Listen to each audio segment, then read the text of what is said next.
आकाशवाणी मुंबई. रश्मी पाटकर प्रादेशिक बातम्या देत आहे. ठळक बातम्या.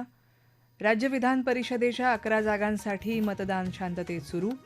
शिवसेना उद्धव बाळासाहेब ठाकरे पक्षाने व्हिप जारी करत बोलवलेल्या बैठकीला 6 खासदार अनुपस्थित.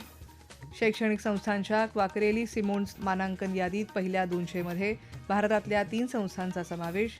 आणि सोन्यावरचं आयात शुल्क वाढवल्यावर देशाच्या सोने आयातीत सुमारे 70% घट. राज्यात विधान परिषदेच्या 11 जागांसाठी आज मतदान होत आहे. यात सोलापूर, जळगाव, सांगली सातारा, नांदेड, भंडारा गोंदिया, नाशिक, अमरावती, धाराशिव, लातूर, बीड, परभणी, हिंगोली आणि छत्रपती संभाजीनगर जालना या मतदारसंघांचा समावेश आहे. तर नागपूर मतदारसंघातल्या पोटनिवडणुकीसाठीही आज मतदान होत आहे. सकाळी 8 वाजता मतदानाला सुरुवात झाली असून सर्व मतदारसंघांमध्ये मतदानाची प्रक्रिया शांततेत सुरू आहे. नाशिक जिल्ह्यात 9 मतदान केंद्रांवर मतदान सुरू आहे. 619 मतदार उमेदवारांचं भवितव्य ठरवणार आहेत. दुपारी 12 वाजेपर्यंत 61 उमेदवारांनी आपलं मतदान नोंदवलं. नांदेड मतदारसंघात दुपारी 12 वाजेपर्यंत 57 मतदारांनी मतदानाचा हक्क बजावला. तर लातूर, बीड, धाराशिव मतदारसंघात 53% मतदान झालं. परभणी, जालना मतदारसंघासाठी 466 मतदार मतदानाचा हक्क बजावणार आहेत. मात्र इथं दुपारी 12 वाजेपर्यंत केवळ 27% मतदान झालं. त्यामुळे मतदारांना मतदान करण्याचं आवाहन जिल्हाधिकाऱ्यांनी केलं आहे.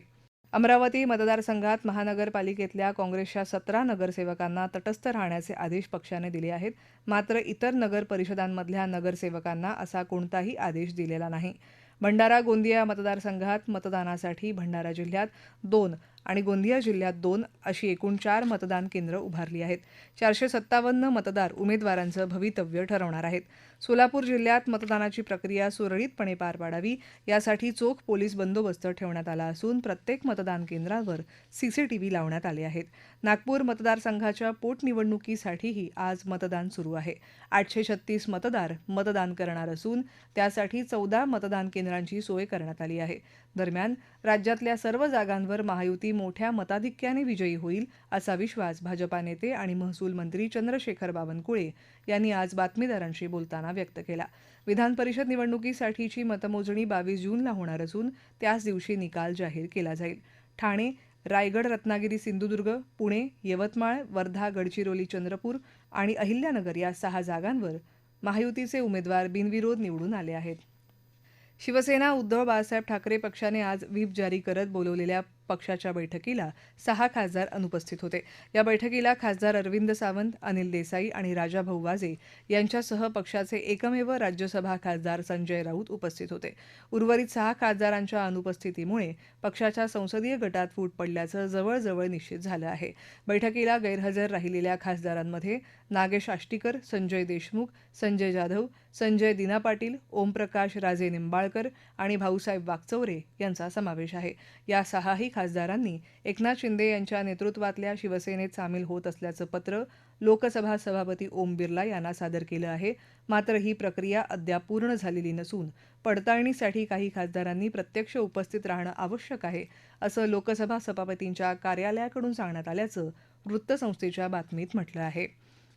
यवतमाळ, वाशिम लोकसभा मतदारसंघाचे खासदार संजय देशमुख यांनी पक्ष सोडल्याच्या निषेधार्थ आज वाशिम शहरात आंदोलन करण्यात आलं. या आंदोलनामुळे काही काळ वाहतूक विस्कळीत झाली होती. नागपूरजवळ अंबाझरी इथल्या आयुध कारखान्यात 10,000 टनाच्या अॅल्युमिनियम एक्स्ट्रुजन प्रेस या यंत्राची पायाभरणी उद्या संरक्षण मंत्री राजनाथ सिंह यांच्या हस्ते होणार आहे. देशाच्या संरक्षण सामग्री उत्पादनासाठी ही एक्स्ट्रुजन प्रेस अत्यंत महत्त्वाची मानली जाते.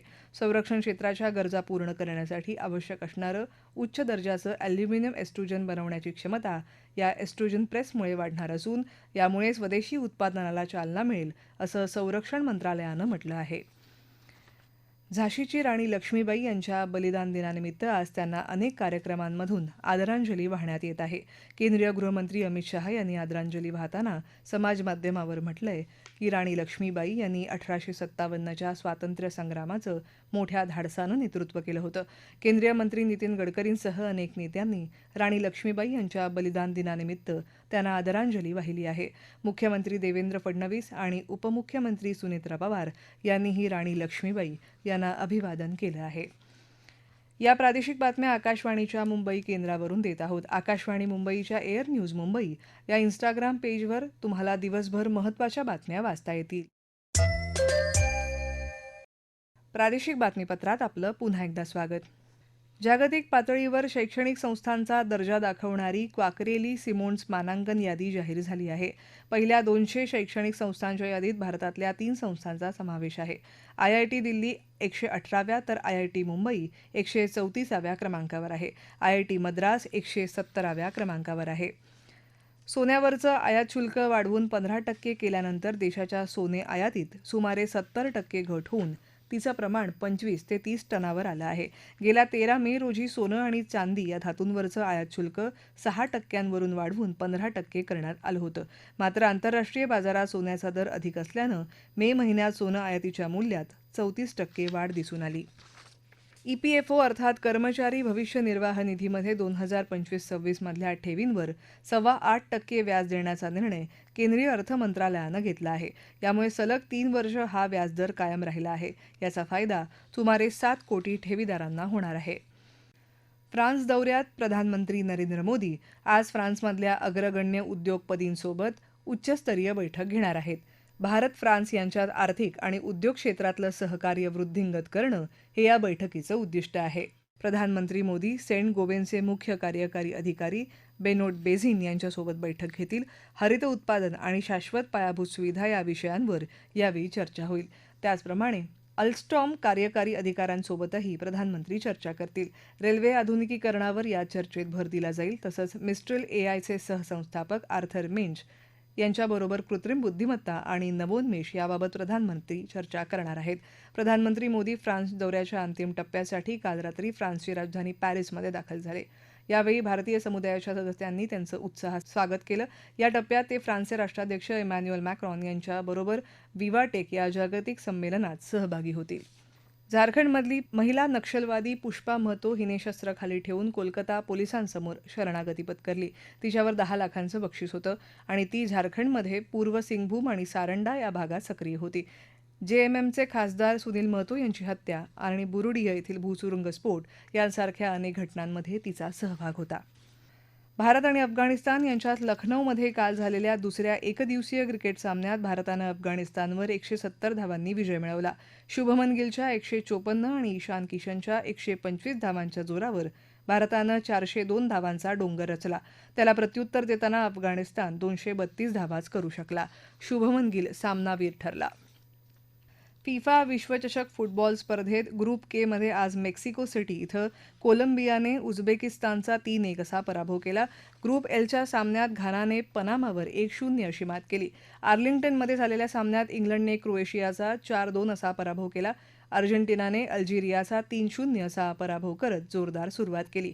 या सामन्यात स्टार खेळाडू लिओनेल मेस्सीने ऐतिहासिक हॅट्रिक नोंदवत विश्वचषकात सर्वाधिक 16 गोल करण्याच्या मिरोस्लाव क्लोजच्या विक्रमाशी बरोबरी केली असून तो विश्वचषकात हॅट्रिक करणारा सर्वात वयस्कर खेळाडू ठरला आहे.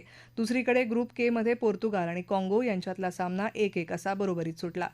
ऑस्ट्रियाने जॉर्डनचा 3-1 असा पराभव केला तर नॉर्वेने इराकवर 4-1 अशी मात केली. आज ग्रुप ए मध्ये झेकियाचा सामना दक्षिण आफ्रिकेशी तर मेक्सिकोचा सामना दक्षिण कोरियाशी होणार आहे. ठळक बातम्या पुन्हा एकदा. राज्य विधान परिषदेच्या 11 जागांसाठी मतदान शांततेत सुरू.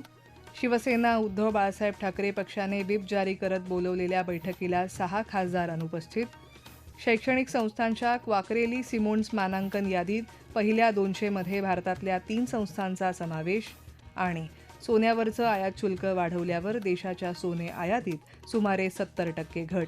याबरोबरच आकाशवाणी मुंबई केंद्रावरचं हे प्रादेशिक बातमीपत्र संपलं. पुन्हा भेटूया संध्याकाळी 5 वाजता आकाशवाणी मुंबईच्या पुढच्या बातमीपत्रात. नमस्कार.